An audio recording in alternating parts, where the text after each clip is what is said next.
Fala pessoal, Rodrigo Ócios na área, trazendo mais um vídeo top e brabo aqui pra vocês. E pessoal, é o seguinte, hoje um vídeo de informação e opinião, tá, em vida real. Hoje um vídeo sobre se a faculdade São Judas vale a pena, né, um depoimento de um ex-aluno aqui da São Judas, né, estudei de 2017 até 2020, me formei em publicidade e propaganda na Universidade de São Judas, no campo da Moca. Bom pessoal, então eu me formei, né, nessa universidade. A minha irmã, né, se formou em psicologia mais ou menos na mesma época, né? Ela se formou de 2014 até 2019 em psicologia, tá? Então, a gente fez a mesma faculdade na mesma época. Pelo que eu conversei com ela, a gente tem mais ou menos as mesmas percepções. Vamos direto ao ponto. Universidade São Judas, vale a pena? Pessoal, é o seguinte, ó. Direto e reto. Não vale a pena, tá? Por quê? Em 2014, a Faculdade de São Judas foi comprada, né, pelo Grupo Ânima, que sucateou totalmente essa universidade. Essa universidade, pessoal, era considerada extremamente conceitual, ela era respeitada dentro do mercado, tá? Ela era realmente muito conceituada, o pessoal, até hoje eu acho, né, é vista como uma faculdade de boy, né, e tudo mais. E antigamente era muito mais, né? E era uma faculdade que você era, tipo assim, não era tão cara, era muito respeitada, prestigiada dentro do mercado, e era uma faculdade que você conseguia pelo menos pagar, né?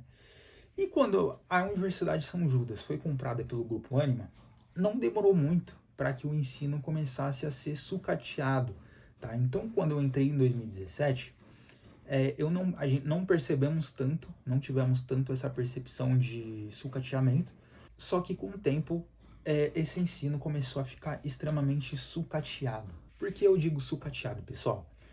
Sucateado na questão de...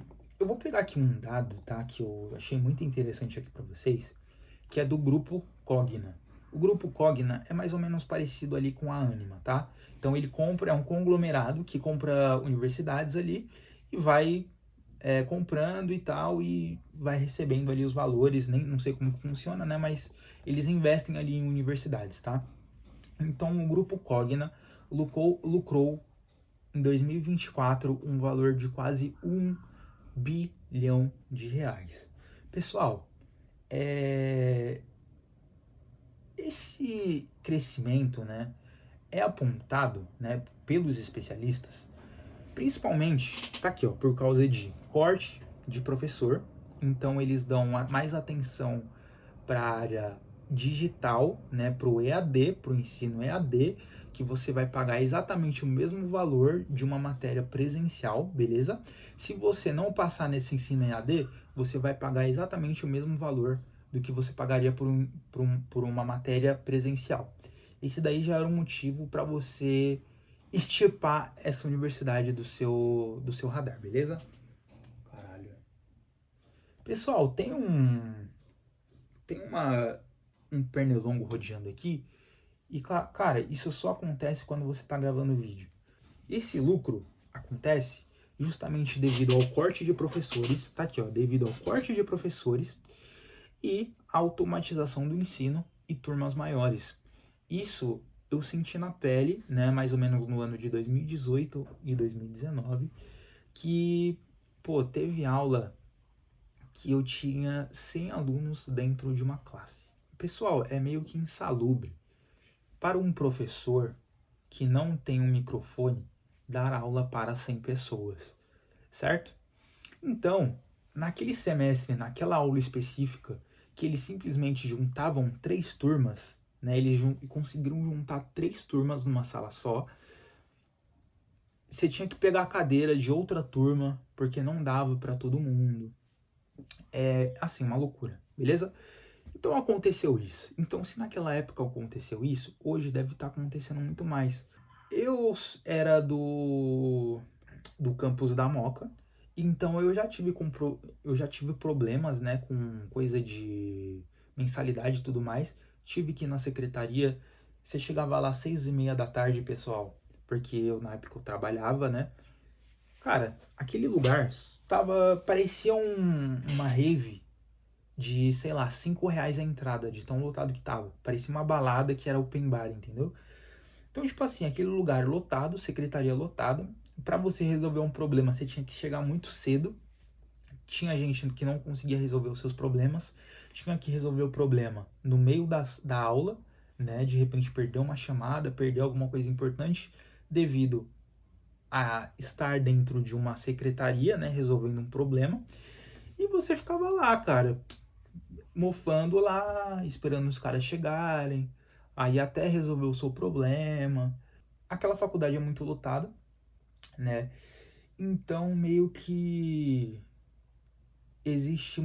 dá muito problema com muito aluno, né? Justamente porque eles estão trazendo para o ambiente digital cada vez mais, eles investem pesado nesse digital cada vez mais para não ter que depender de pessoas.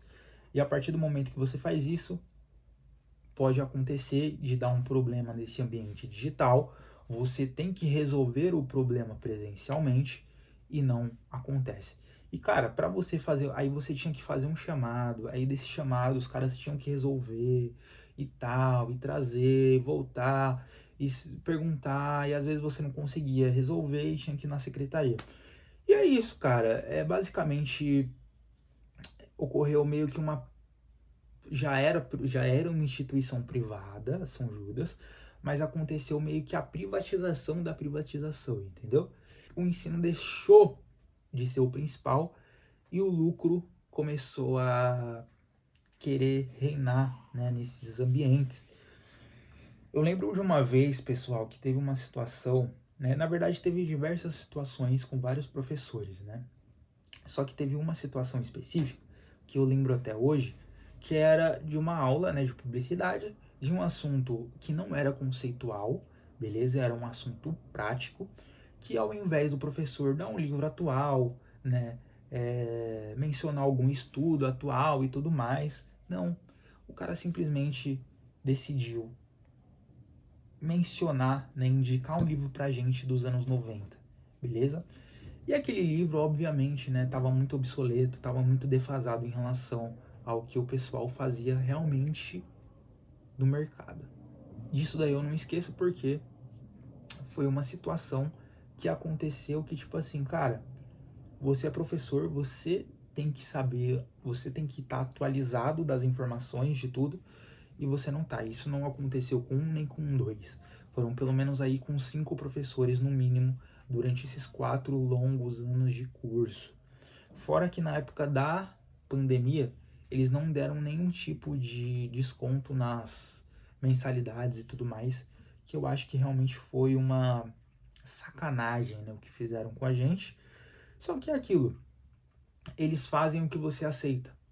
Então, se todos os alunos não aceitassem professores desatualizados e tudo mais, se a gente fizesse realmente ali um abaixo-assinado, provavelmente eles tirariam aquele professor. Só que é o seguinte, cara, quem fez universidade sabe. Cara, passou um ano, beleza, você tá com paciência ainda.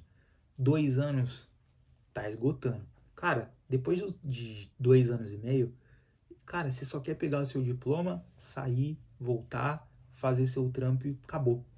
Entendeu? Você não tem mais paciência para ficar resolvendo esse tipo de problema, entendeu? Cara, a Universidade de São Judas, eu vejo que ela ainda tem um respeito no mercado, beleza? Ela não tem, tipo assim, ela não tem tanto preconceito do mercado em relação a outras universidades. Só que isso pode mudar em pouco tempo, justamente por causa de tudo que eu falei nesse vídeo. Se você concorda comigo, se você não concorda, se você quer que eu faça outro vídeo, ou outro vídeo em relação a São Judas ou a publicidade, ou alguma coisa que eu já notei nesses 4 anos de curso, comenta aqui. Esse foi a minha experiência com a São Judas, esse foi a minha experiência com a universidade. Se você discorda, não concorda, fala aqui, vamos discutir, eu leio todos os comentários. Então, Rodrigo Assis na área, esse foi o vídeo e falou!